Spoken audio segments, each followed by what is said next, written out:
खुश रहने का मूल मंत्र।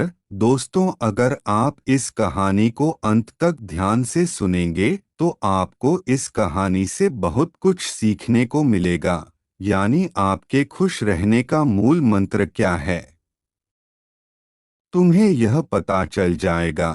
खुश रहने का मूल मंत्र। बहुत समय पहले गंगा नदी के किनारे एक पीपल का पेड़ था।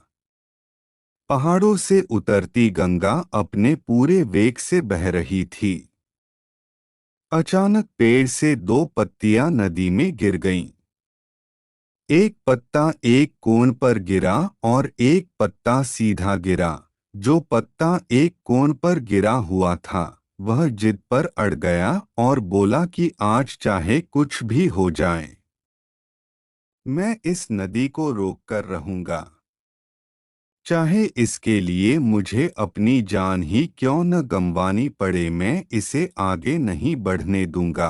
वह पत्ता जोर जोर से चिल्लाने लगा कि रुक जाओ, तुम्हें गंगा में आगे नहीं जाने दूंगा।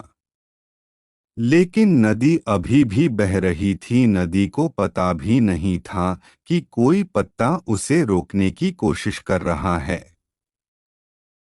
इधर पत्ते की जान खतरे में थी। वह लगातार संघर्ष कर रहे थे।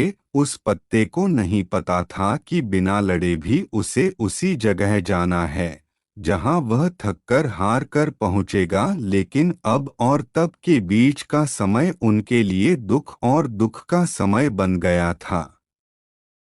वही दूसरा पत्ता जो सीधा गिरा था नदी के प्रवाह के साथ बड़े मजे से बह रहा था और वह कह रहा था, चलो गंगा, मैं तुम्हें आज तुम्हारी मंजिल तक पहुंचाऊंगा, चाहे कुछ भी हो जाए मैं तुम्हारे रास्ते में कोई बाधा नहीं आने दूंगा। नदी को इस पत्ते के बारे में कुछ भी पता नहीं था। वह अपनी लय में सागर की ओर बह रही थी। लेकिन यह पत्ता खुश और आनंदित था क्योंकि उसे ऐसा लग रहा था मानो वह नदी को अपने साथ ले जा रहा हो। तिरछे पत्ते की तरह सीधे पत्ते को भी नहीं पता था कि वह नदी का साथ दे या न दे, नदी वहीं पहुंचेगी जहां उसे जाना है। लेकिन अब और तब के बीच का समय उनके लिए आनंद का समय बन गया था। जो कार्ड नदी से लड़ रहा था उसके पास जीतने का कोई रास्ता नहीं था और जो कार्ड नदी के साथ बह रहा था उसके पास हारने का कोई रास्ता नहीं था। दोस्तों, यह कहानी हमें सिखाती है कि जिस दिन हम लड़ना बंद कर देते हैं उसी दिन हम जीना शुरू कर देते हैं। अब लड़ना छोड़ने का मतलब यह नहीं है कि आप सपने देखना बंद कर दें या उस पर काम करना बंद कर दें, बल्कि लड़ना छोड़ने का मतलब है कि आपको उन चीज़ों को बदलने की कोशिश नहीं करनी चाहिए जो आपके नियंत्रण में नहीं है।